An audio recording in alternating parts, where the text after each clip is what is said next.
নমস্কার দর্শকবৃন্দ, আজ আমরা একটি গল্প পাঠ করব। তো সময় অতিবাহিত না করে গল্পটি শুরু করছি। গল্পটির শিরোনাম বিস্ময় দোকান। বারান্দায় বসে বসে ছেলেমেয়ের পড়া শুনছিলেন সুকমল। পড়া শেষে ছেলে মেয়েকে ডাকলেন। গীতা বলল, কি হয়েছে বাবা, আমাদের ডেকেছ? হ্যাঁ মা, আমি তোমাদের ডেকেছি। আমি ভাবছি পাশের গ্রামে যে নতুন মেলা বসেছে সেখানে তোমাদের নিয়ে যাব। সুজন বলল, সে তো খুব ভালো বাবা, কখন যাব আমরা? সুকমল বললেন, আগামীকাল তো বিদ্যালয় ছুটি, তাই আমরা কালই যাব।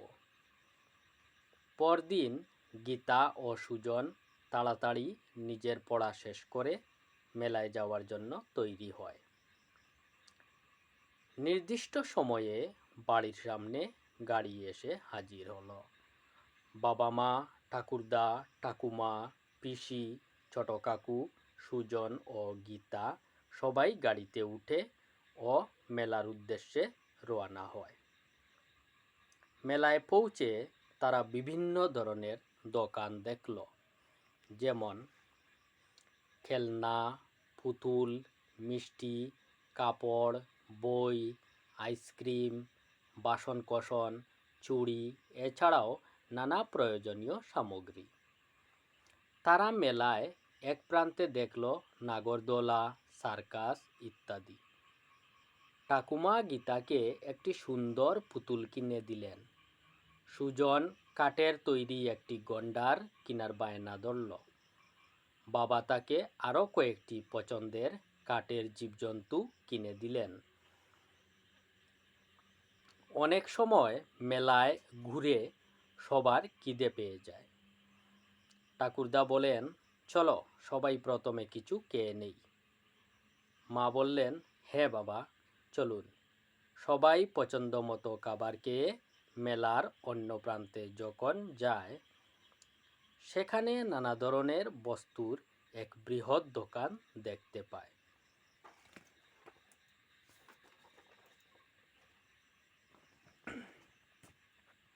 বৃহৎ দোকানটিতে ক্রেতার ভিড় উপচে পড়ছে। সুজন ও গীতারাও এগিয়ে গেল।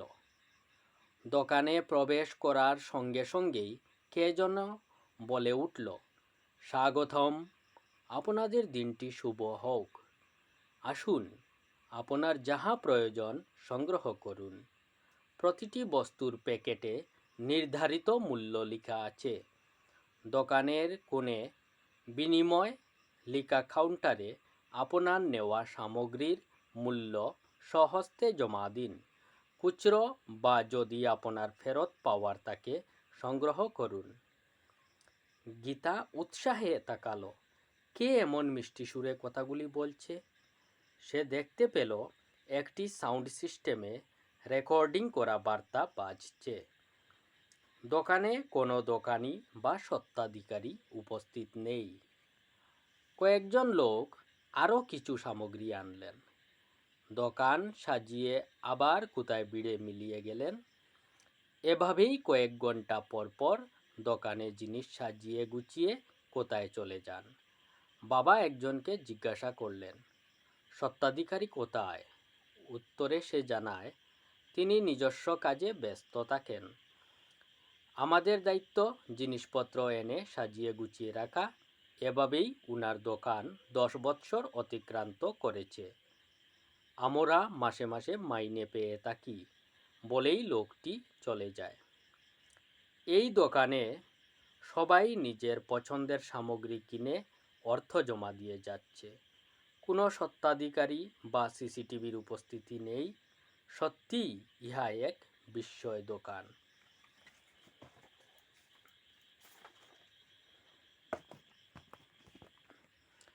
গীতারা সবাই নিজেদের পছন্দের সামগ্রী কিনল। বাবা সবার টাকা হিসাব করে একটি বাক্সে টাকা রাখলেন এবং ফেরত পাওনা টাকা অন্য বাক্স থেকে সংগ্রহ করে নিলেন। তারপর সুকমলের পরিবার সবাই গাড়িতে এসে বসলেন। গাড়ি ছুটে চলে রাস্তার পাশের বাড়িগুলি পেছনে দৌড়তে থাকে। সারা রাস্তা বিস্ময় দোকানটি গীতা ও সুজনের চোখে ভাসতে থাকে। বন্ধুদের কাছে কালু স্কুলে মেলা ভ্রমণের অভিজ্ঞতা বলতে হবে, তারা দুজন একসাথে বলে ওঠে। ধন্যবাদ। যদি আপনাদের এ ধরনের গল্প ভালো লাগে তাহলে আমার চ্যানেলটি সাবস্ক্রাইব করবেন এবং লাইক করে পাশে থাকার অনুরোধ রাখছি। ধন্যবাদ।